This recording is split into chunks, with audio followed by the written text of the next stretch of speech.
So let's get started. I'm just going to set that over there so I can look at it, pull out a piece of photocopier paper, and what are we doing? We're taking the short edge and folding it to line up the long edge and keeping this as a point down where the corners meet, where the people meet.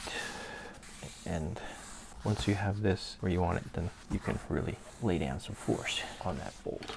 Cut off this extra piece here at the end. Ooh. A little bit of a hack job. Once you have that, swing it around, have the long edge facing towards you.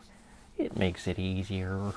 And then we're going to curl this over, fold it on top of itself and lining flush with itself. Once you get this folded down nicely, then you can finish the fold off.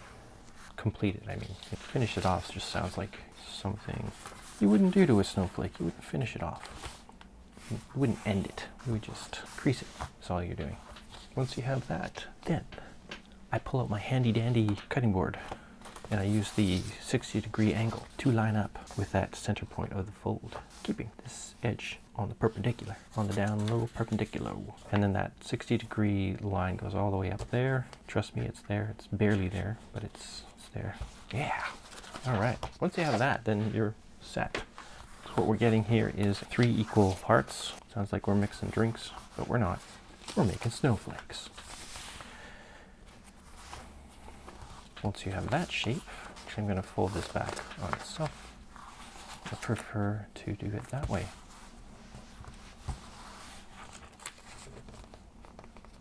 Then you're going to see this line here, which is where you cut it off. Cut off all that excess, then we have equal parts of this hexagon. Now we settle into the drawing part. Ooh, let's get up close and personal with this drawing. I'm kind of just going to create just a line down the edge there. I'm just kind of generally going from my sketches here. There's not a lot of negative space in this design, so I'm going to make this a bit more cleaner edges. Some of the other ones I've done have been quite jaggedy, so I'm going to try to create more clear shapes with this one. From there, we're just going to add some kind of just cuts that are going to make it look like there's more parts to this, more depth. There's also like shapes within shapes, I've noticed. It's kind of challenging to capture that, but we'll try. And for some reason there's lots of these lines like this in this design, in this snowflake, a real live snowflake. And there's not a lot of cutting to do, I'd say. So I'm just cutting just that part. It will be a full cut, and then all these little lines here, down there. I'll use a blade for those to cut little slivers in it. And I think that will do it. Okay, well, as I go I might change my mind, I might do something else. But I'm going to try to cut my angles as square as possible, as straight as possible, you know?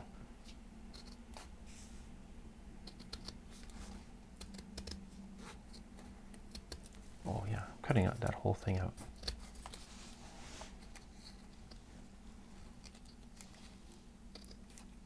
Looks like a little hockey stick. I just made about 12 hockey sticks. Look at that. Anybody need a hockey stick? I got some hockey sticks. Okay, right. I'm just going to cut this shape. I'm not going to really do anything other than just cut the shape like that.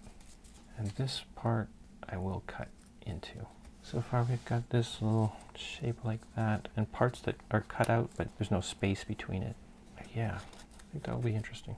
We're going to pull out our cutting mat for cutting, and have a blade here. I'm just going to cut like just a sliver and not much more. Whoop. Okay, I did not do that very well. I cut up into that area. Oh well. My first cut was the worst, but you know what? We're just going to run with it. We're just going to say we meant to do that. We'll fix it in post, which we really can't do. So we'll have to say that that is part of our design. We're making the cut. Did I make the cut? I made the cut. I don't even know if I like that. It's not as clean as I was hoping, but it's my skill level, I suppose. Okay, moving on. Maybe I won't do as many of these. Let's try to do this a little better. That's a bit more like what I was trying to go for. Just more of a sliver. Well, I must say, cutting a sliver out is way harder than it sounds. Keep plugging away. I think these ones I'm just going to leave as little like slits rather than any space in between them. And this will be more of a slit. Ooh, it's not what I wanted. Oh boy, I don't know why I didn't use this. I'm going to try this method. Okay, I think I'm going to use even a narrower for the other end because it pushes the paper out even though it looks really small.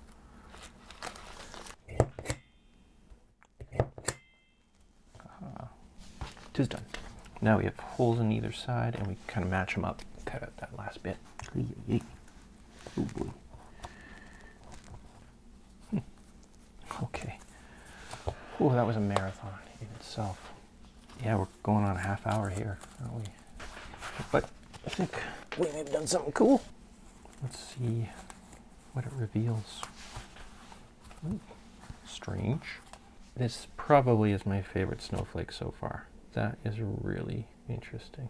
Yeah, I really like this one. And it spins a little bit. Okay, you gotta have fun.